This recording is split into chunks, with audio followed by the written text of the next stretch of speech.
When discussing the key regulators of muscle mass, it is widely known that mechanical tension is one of the primary mechanisms driving resistance training-induced muscle growth. However, across social media and even some research papers, there seems to be some confusion as to what mechanical tension is and how we can achieve high levels of mechanical tension to maximize muscle growth. So there are two types of mechanical tension: active tension and passive tension. As it sounds, active tension refers to the force generated by a muscle contraction when the actin and myosin filaments within the muscle fibers interact through cross-bridge formation, which shortens the muscle and produces force and movement. Passive tension, on the other hand, is basically the force generated when the muscle fibers are stretched or lengthened without any active contraction from the muscle. This tension is primarily caused by the elastic properties of the muscle, specifically the protein called titin.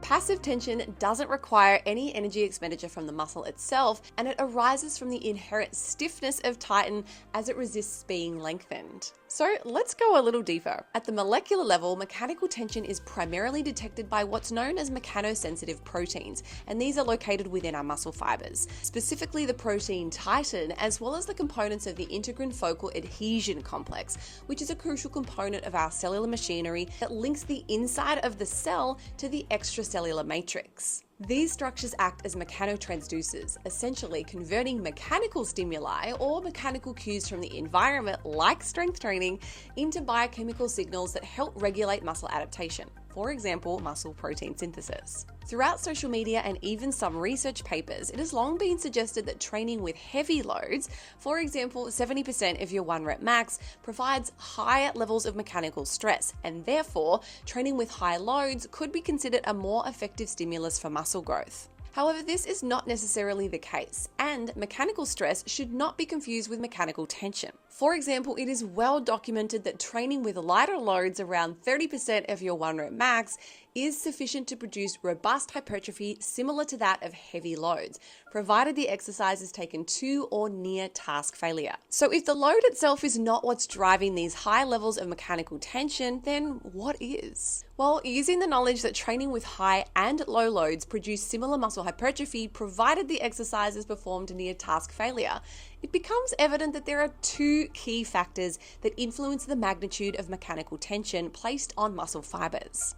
Number one, high levels of motor unit recruitment, and number two, an involuntary slowing of the muscle contraction speed as the muscle fatigues. Both of these factors are essential for triggering hypertrophy, meaning that it's not enough to rely on just one, but together they create the necessary mechanical tension for muscle growth.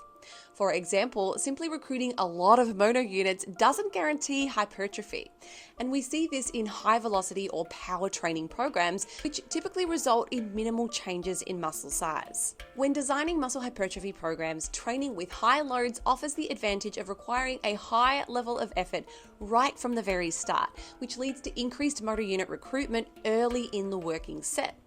This early activation of motor units is key for stimulating muscle growth. Conversely, while low load training is often overlooked for muscle growth, it can still lead to high motor unit recruitment and a slowing of contraction velocity when performed to or near task failure. What matters the most is training with maximum effort, reaching a point where the speed of your contractions or the movement of the load noticeably slows, despite exerting as much force as possible. At this point, a significant portion of the target muscle is experiencing mechanical tension.